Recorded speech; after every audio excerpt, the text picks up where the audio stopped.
beliefs about money are so important Ah, because sometimes logically you know that there's certain things that you need to do, right? We all know we need to save, budget, invest, la la la la la. But for some reason we don't. And I think it's because it's entrenched in the way that we grew up. yeah. Because your exposure, what things were said to you repeatedly over and over again, it gets entrenched in you, right? And it becomes a part of you. So even if you hear the news and we're shooting this, it's July, it's National Savings Month, we all know that we need to save. We all know that. But it just doesn't register.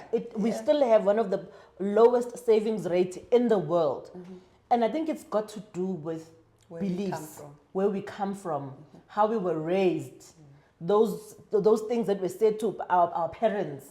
So that's what we want to talk about today. Let's talk about what our parents told us when we were young. What were some of their money beliefs and how has that affected us and how we handle money and what our beliefs are with money now. Absolutely. Absolutely. It is the most ridiculous thing. It doesn't matter how much you get exposed to. Watch the things that your aunt, your mom, your grandmother does, and you will see that you go and do exactly the same thing. Makes me think of one. When we were growing up, I remember in primary, and you would be sent off to go and fetch parcela. And for me, because I was a curious child, I would ask, parcela ya ing, mama? And she's like, hey, Zamai, that auntie knows what I'm talking about. And they're talking about money. So for me, it is that whole hiding of money. Why couldn't it be explicit? Why couldn't I be told, go and ask Auntie Mang for the 150 rands that she owes me? Well, you understand? Yeah. And it's more little things like that makes us, first, she has to hide from a child that there is money being exchanged. Secondly, she's hiding how much she has, and maybe because my other aunts are listening, she has to say parcela or something like that. And for me, that hiding is the perpetuation of how we hide from money, how we hide from having money, from owning certain amounts of money. You don't want people to know that you've got money.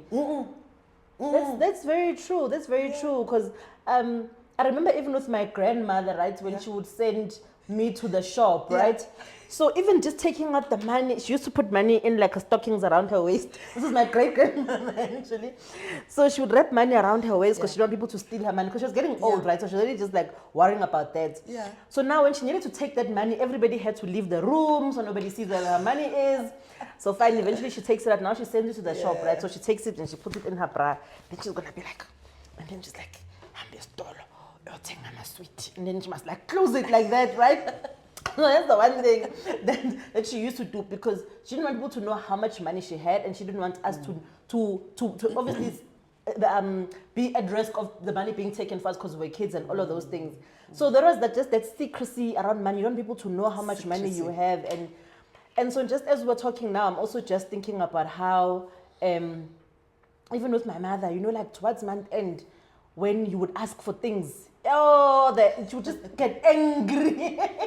You didn't understand, but why is she angry? That's true. Maybe you lost something at school, or there's something that needed at school. Like the face changes when you talk about money. Yeah. You know, and even when there's money, maybe there's that a little bit of happiness, but there's never I have money and we are okay. Yeah. And you know, so you always knew that there's no money. It was always emphasized. It was like constantly told. But I was like, but you've got a job. Why don't you have money? And I never understood that as a child. Oh my God. Why so much anger Yeah. when as a child we're asking for things? We're like, but you work. And now it's the understanding that, you know, it's a typical trap that a lot of us fall into, where you've got money at the beginning of the month, but hey, it's a stretch until month end, right? So those beliefs that money is scarce, there's no money, Money is you know, scarce. money runs out, money doesn't grow on trees. So those were all the kind of things that I was exposed to growing up. Yeah. So I I'm thinking even about the investment products that our moms and grandmothers were exposed to sleep. We are lucky to be where we are. I was telling you the story that in the 70s, when my mom was getting divorced, she had money in something called a building society. There was still United Trust Bank and Volksgas, and United was really the black investment place, and it was called a building society. I don't know how that money performed, but I don't believe it was much. So our grandmothers and mothers were exposed to low-cost investment products, if any. At least she had the culture of saving, Yeah. so she had that, right? But imagine someone like that, if she had been exposed to unit trusts, ETFs, and whatever, how much she could have made, because she had saved and saved. She stayed in a marriage that didn't work for her, and she had saved her money secretly somewhere else. So in this day and age, you find people our age who still don't save because they don't trust these products. They don't trust the ETFs. They don't trust the unit trust. They don't trust investment products. So Because we were never exposed we to were it. never exposed to it, but have we moved? Yes, you haven't been exposed. How do you get from here to here then? Because that is knowledge. And this knowledge gap, that wasn't passed on ngebele, or that wasn't passed on because we talk about it amongst ourselves in our languages. We are still there. Some people are still stuck in, my mother only knew 1, 2, 3. Therefore, they haven't arrived at the ETF story. You understand what I'm saying? I'm hearing you, but I'm also thinking how debt and access to debt plays a part. Because potentially we are not saving because all our money is going towards servicing debt.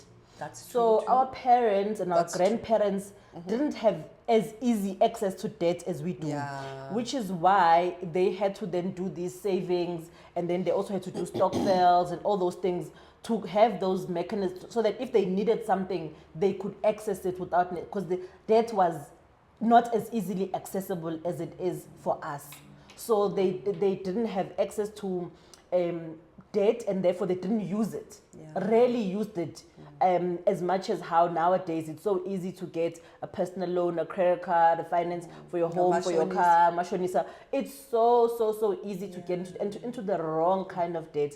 And I'm just thinking now how I've told the story before about how we had back rooms at home, and I remember how those back rooms were built to cash. You know, my mom never took any debt or anything to build those rooms. It was money from her stockfell. It was money that she was just saving, and she would buy building material. Obviously, just take her time. So whereas if she had access to debt, she would have been able to do a lot more at the time. But because debt was like, oh, scholar is a bad thing, that we avoided it. You know, and that also has an effect on us. So now we've got easy access to debt, which our parents didn't have, but now we're not using it for the right reason. So now we're not savings, we're over indebted.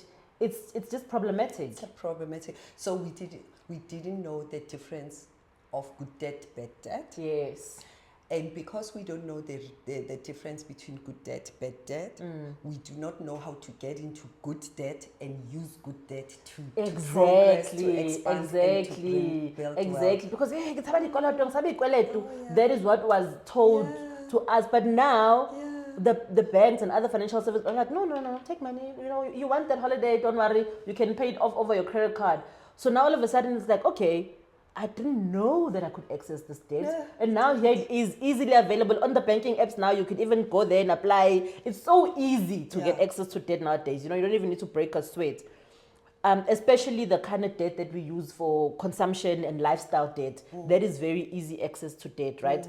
So and now it's that killing our credit scores. It's killing our ability to now even have those savings and investments. Because now all our money is going towards servicing debt. Absolutely. So now, I want to get into another product that really grates me. You know the product. Funeral policies. I talk about it all the time. Let's think about a funeral policy that says you pay 50 rands and then you get 80,000 on the day of the funeral, and they send you airtime. And then groceries. groceries. So is there anything wrong with that product? For me, that product serves the day of the funeral. And when people listen to us, they may think we are saying there's something wrong with the funeral policy. My issue is it focuses on the day of the funeral as if it is the most important event. I'm not saying it's not. Loss of a loved one is an important thing, and it's a heartbreaking thing. But the event is not on the funeral day. Yeah. You've got life after the funeral. You've got kids. You've got things to pay, and you. What is that legacy? So that product for me is problematic when it comes that way. But you know what the challenge is, Miranda? It's that this is the product that is mostly advertised and promoted to our people and our parents, etc. Yeah. And they then have this mindset that as long as you can bury me, that is what they care about, right? Oh my so gosh. And it's almost like it's your final event, so they want the best send off. And if you think about it, really, especially for those who are a bit younger, go and compare what life cover costs versus a funeral cover. You may find that by adding an extra 50 Rand or 100 Rand onto what you're paying for your funeral, it could give you life cover that's about R1 million, let's say. So really just go and do that comparison. But, so this funeral cover is quite expensive, but for our parents, for them, having that dignified funeral is so important for them that, like you are saying, we don't think beyond the day of the funeral. What happens then? How do the people that survive afterwards? So these are all things that are important in just changing our mindset and our and the way that we think about money. So both me and you are parents, right? So we've had this upbringing where we know with our grandparents and our parents, and we've had almost to be those who are almost in the middle between the previous generation. We had access to education, products, knowledge, access to debt that our parents could only dream of.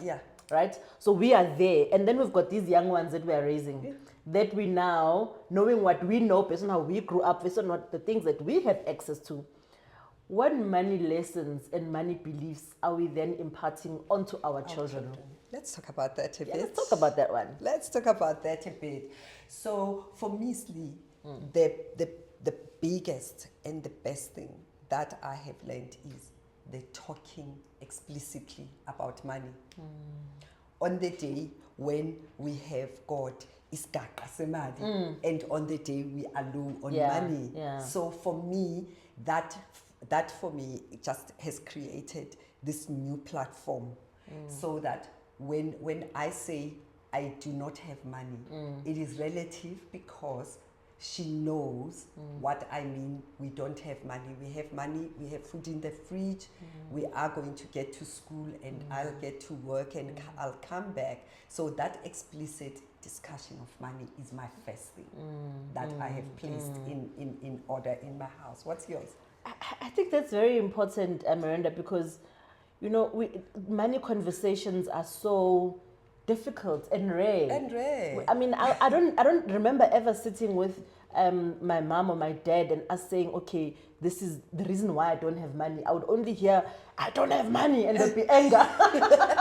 There was never the reason why I don't have money is because we have to pay this and this and this and this. Exactly. So I think what I'm doing and how I'm raising my children is to understand that this is the reason why. Because sometimes as a child, you know that your parents work, you know that they earn money, but you don't even know where the money goes. And when they say they don't have money, you don't understand. So it's about raising that level of understanding. We have bills to pay. We've got your school fees. We've got the house to pay. We must pay groceries. We must pay for auntie and all these things, right? So that money must last the whole month. Exactly. And I think what I'm teaching them is to say, okay, you get your allowance. Plan for what you're going to do with your allowance, right? And just start having that culture of savings. And also because we're in the property business, if the money runs out or if they need extra money, there's always something that I can task them to do so that they can earn the money. So they're getting exposure to what we do from a business side, but then they're also learning that you can make other income. Yeah. So if you don't have money, make a plan. Mama, don't you need help with this and this and this? Can't I make a video for you? Can't I do that for you? Yeah. So I'm trying to find a way based on, you know, their interests and their passions, how we can start roping them in, because it's also important from a legacy perspective. Absolutely. Because you may build something and then your children don't know how to take care of it. So those are some of the lessons and the conversations we're having about money. You know, we do investments as well. We plan, okay, what are we investing in? They invest in the business as well. They take some of their pocket money and put it into the business, you know. So those are all the conversations that we have with our children. I think that's such an important thing. One other thing that I did, which was I think I got it from somebody on YouTube. I moved our Netflix subscription to Newo's account. Okay. Right? It's 59 rand. So when her allowance goes in, she already knows that there is a 59 rand that she loses. She used to call it losing it when she was about 9 and 10. What it does, firstly, it creates a credit record for her. Yeah, she's got something that she's consistently paying for, and when that day of paying comes, there has to be money in that account so that it doesn't bounce. So it creates a credit record. Yeah. So sometimes we think credit records are built with debt or getting an account of whatever. The Netflix is owned by her name and it's owned by the account. So sometimes parents don't know small little tricks of things that you can do, because you don't know where you will be when she's 18. No one is going to teach her how to do a credit record and how to build a credit score. So those are the little things that you, as parents, you want to leave your little kids. Yeah. And I think the important thing is ultimately to just be aware of some of your money beliefs. Oh, yeah. Because it starts with money beliefs. So, yes, for example, with me, right, I grew up with, Miranda was laughing when I was saying a stingy mother. I don't know if you're stingy or frugal or whatever the case might be, right? So, because every time you ask for something, it will always be, I don't have money. So even with me, right, I find that sometimes when I need to spend money, I feel my body tightening up, right? Me too, me too. It's like I literally feel the stress and I need to literally okay, this is for a good cause. I need to spend this money. So just being aware. And then I had to ask myself, why do I feel this way? Why does it hurt to spend money? Because it physically hurts my body. You know, you know, so it's a physiological thing because it's in the body, right? So it literally feels. So you need to start recognizing your patterns. At which point do I feel uncomfortable spending money? Is it on certain things? Is it in certain times of the month? Is it when I'm under pressure? What is it that hurts me about spending money? Absolutely. And I started noticing a pattern that I only feel like this when I spend on this. Oh. So it's just that level of awareness, right? To say, this is how I was raised, these are my beliefs. Because these things, they then filter onto you as because it's been ingrained in you. Money is scarce. So when you spend money, you're also worried that it's going to finish. So that's why you stress every time you spend money. Oh my you know? So by just having that level of awareness, so okay, I don't have savings. Why don't I have savings? Yeah. I'm indebted. Why am I in debt? Am I trying to keep up with the pretenses? What exactly is causing me to be in this situation? Because it's only when you raise that level of awareness with yourself, you can start correcting it for yourself, and you can start also affecting your children. So before, my children even notice, Mama, when we go to the shops and we're asking for your things, your mood would change. And I think that's when I started noticing it as well. Say, okay, now they know. So now, even if I'm feeling it, I try not show it. So it's just becoming aware, because now subconsciously I would be passing that on to them as well. That now every time you spend money, it's painful. Imali zophela, hey. Which is true to a certain point, but you just need to be aware. That's when you can start reprogramming not only yourself, but also how you then affect your children and future generations. You want to invest in property without quitting your 9-to-5 job. You can. And we can show you how to do this through our mentorship program. We are currently in the middle of our current group of mentees, but we'll be opening up intake soon. Right, so what to expect then in the mentorship? We are covering everything from giving the right mindset for investing, because it's very important.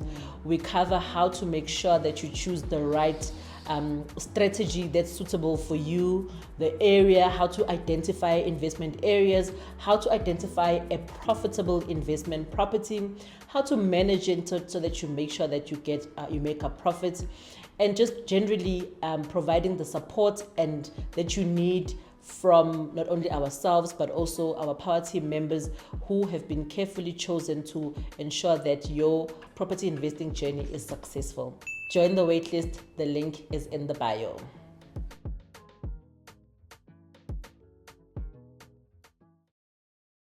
For me, I am a planner, right? I'm a super planner, so it totally annoys Neo. And when you super plan, because now I have to share the budget with her, so that I show her that imali iphela mangithi iphelile, this is what it means, right? But it totally annoys her because she has to learn to wait. Wait. You said you wanted those boots. Okay, we are going to save this month, save that month, and whatever. So when I do something surprise, like I buy it before the time, and I'm just like, yeah, that's because we've been good, you and I, you know? When you do this and you don't ask for beggar every day or something like that, that's why we had extra money. So I notice with myself that I deliberately go into stingy mode or frugal mode because I'm trying to instill the waiting, the waiting, you know, because instant gratification does that. Even if you can afford. Even when you can afford instant gratification of things. Or some parents go the other extreme way of saying, hey, I'm going to give my children everything that I didn't have. I worry about that. I worry about giving them everything that they did not have. Unfortunately, when you are a property investor, somehow my window of looking at things, a pair of shoes for 5,000 equals to a door. I was having the same conversation with my husband. So there's something I wanted to spend, right? It was for 10,000 rand. So we're like, okay, there's 10,000 rand. I'm like, okay, we've got a new building. 10,000 rand is 10 microwaves. Okay? So do we really need to spend the 10,000 rand on this item? You know? So it's exactly it, right? So you now start saying, okay, you know, do I spend on this or that? Yeah. So I have to put things into perspective for myself. I'm like, it's okay to buy the shoes. But I tell you, every single time, it's like 5,000, 5,000, it could be a whole bathroom, a bathroom pizza. Exactly. Yeah, it's the toilet bowl and the basin and whatever. So it's the funniest thing. But I think you brought it to awareness. So underline the word awareness, bold, in red, italics. It's the awareness of what makes me feel a bit whenever I have to. And not only, but what makes me also chop my money is it. You know, because it's both extremes, and it also, it's not just about being frugal and being stingy. There are also impulsive buyers, instant gratification. All those things have a direct impact on your ability to create and preserve wealth, because all the money that you are spending when you're busy chopping money or spending it at Groove or spending it on clothes or whatever, that could be money that benefits your grandchildren and your great-grandchildren. So at the same time, we need to live, but it needs to be a healthy balance between the two. So I think just understanding your money beliefs could be what is stopping you from the life that you are living now and the life that you could be living. There's something that we are doing right now. I hadn't thought of it when we were planning this video. I'm thinking about when you don't know that you have other skills besides the ones that you have. You went to university, studied accounting. I went to university, studied medicine. Our kids watch us do something else. They watch us do something else outside of our formal professions. that's selling a different skill. That's Yeah. doing something else with what we know and a knowledge that has been accumulated over the years. I feel like we are passing on, giving them permission to be this, that, and the other thing. Absolutely. And it's fine to be that, right? And if it means I'm earning money during the day as a doctor and I am able to become a property investor and I'm able to do property mentorship as well. I think it's giving them permission. Yes, absolutely. Things that we didn't see. Our parents sold us the story of work, work, work, work. You must work hard. Wake up, come back. And that's why there is this tradition of coming back at 5 o'clock and watching the soapies from 6 o'clock until bedtime, not doing anything else in between. Yeah. So I'm feeling like there's some money belief. Money is found in several things, in several pots, and you can create several pots for yourself. Absolutely. Yeah. So now that we've had these insightful conversations and we want to be able to bring this to more people, right? So the best way to find out more about, the programs that we run, our workshops, we've got live events that we do, and we also have a mentorship program. Please subscribe to our mailing list. The list will be, the link will be in the description below. And if you want to get more videos like these, we'll be sharing more over the next couple of weeks. Please make sure that you subscribe to our channel and switch on the notification button.